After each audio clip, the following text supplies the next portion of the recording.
moments later. Bombastic side-eye. Criminal offensive side-eye.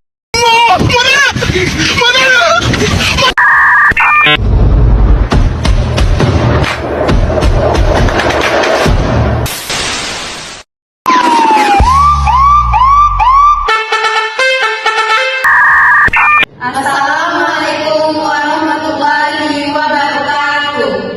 Kami dari kelompok 8 ingin mempresentasikan hasil kerja kelompok kami melalui video ini. Tugas dari Bu Hesti Setiorini, SAKT MAK. Sebelumnya kami akan memperkenalkan anggota kelompok kami terlebih dahulu. Saya sendiri Anggun Dwi Lestari. Saya Markus Febrianti. Saya Debbie.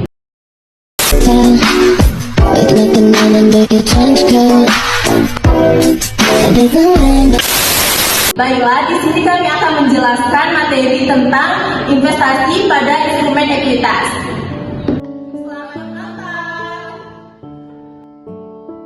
Baiklah teman-teman, di sini saya akan menyampaikan materi tentang investasi pada instrumen ekuitas.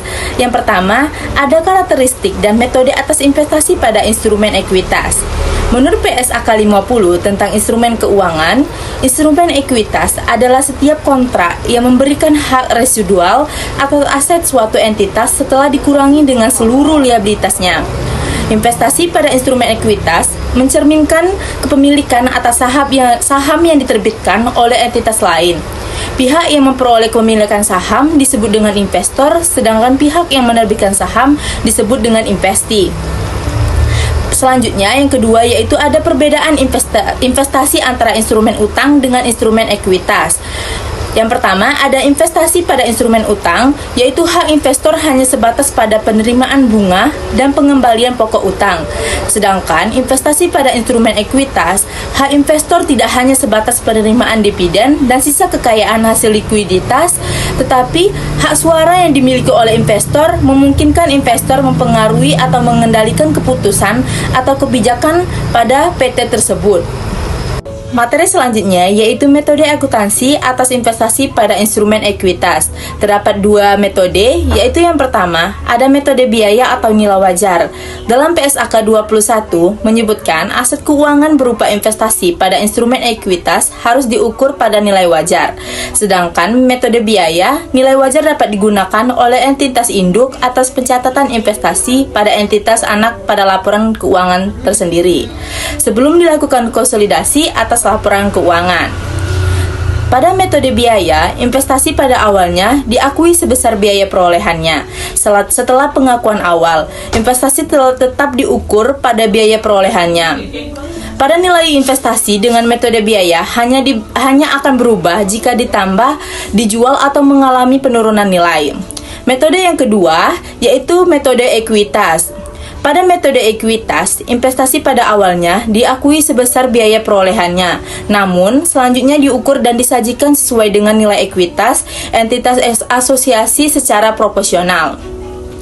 Perubahan peningkatan atau penurunan atas nilai ekuitas entitas asosiasi diantaranya terjadi beberapa akibat.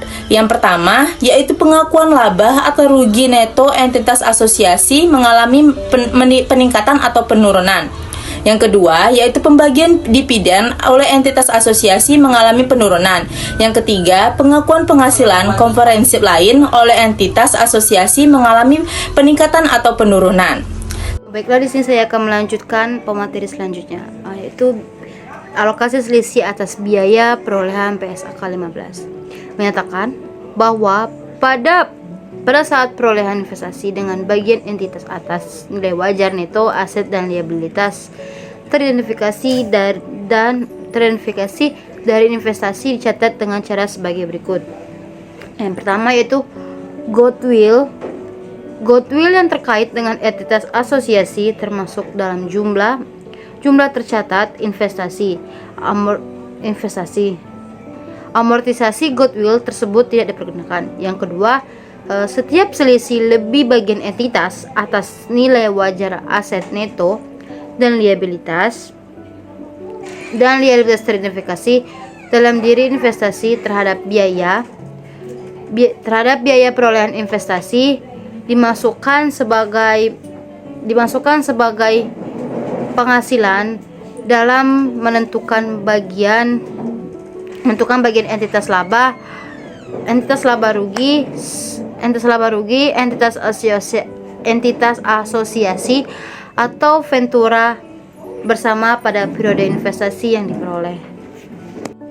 Yang C, penghitungan pengakuan investor menghentikan penggunaan metode ekuitas sejak tanggal investasinya berhenti menjadi investasi pada entitas asosiasi,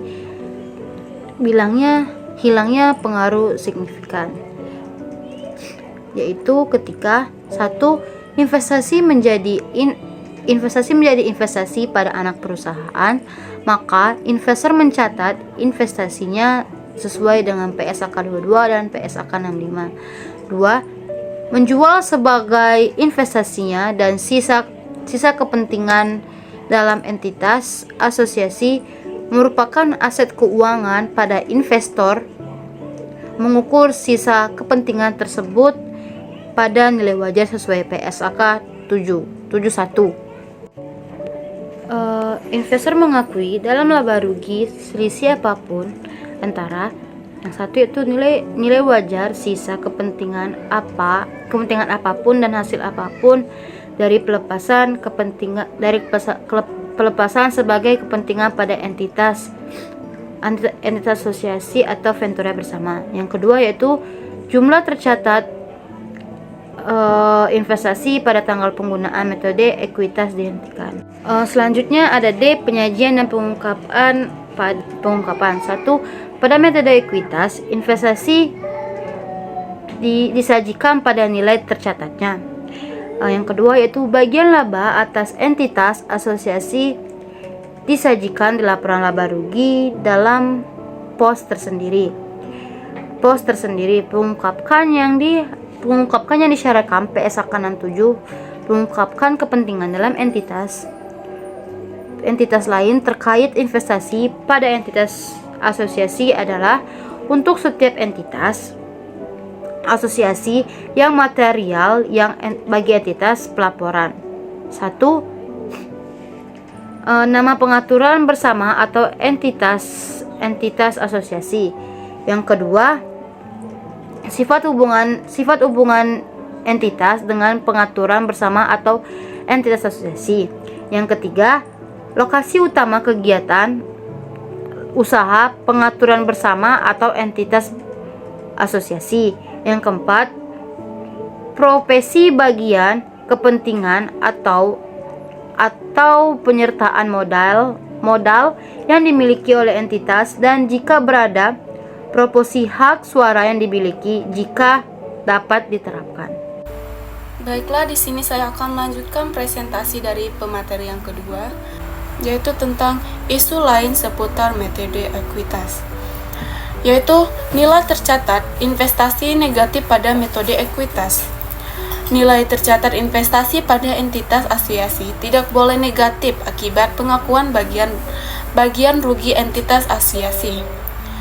Yaitu selanjutnya transaksi hulu hilir. Maksudnya yaitu jika banyak terjadi transaksi antara investor dengan entitas asosiasi, transaksi tersebut dapat berupa jual beli aset ataupun jasa yang menghasilkan keuntungan atau kerugian. Selanjutnya, jika investor bertindak sebagai pihak penjual dan entitas asosiasi sebagai pembelian, maka transaksi tersebut disebut transaksi hulu. Begitupun sebaliknya disebut sebagai transaksi hilir. Selanjutnya itu keuntungan dan kerugian yang dihasilkan dari transaksi hulu dan hilir antara investor dan entitas asosiasi diakui dalam laporan keuangan investor hanya sebesar bagian dari investor lain dalam entitas asosiasi.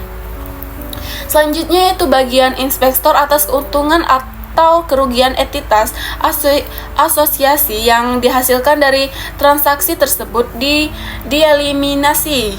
Yaitu selanjutnya adapun jurnal-jurnal yang harus dibuat oleh investor atas entitas asosiasi antara lain yaitu ada 1. Investor awal saat peroleh, 2. Pengumuman dividen oleh entitas asosiasi, 3. Pengumuman laba neto oleh entitas asosiasi. Dan yang keempat, amortitas atas selisih nilai wajar neto aset dan liabilitas teridentifikasi dari investor terhadap nilai tercatat aset liabilitas.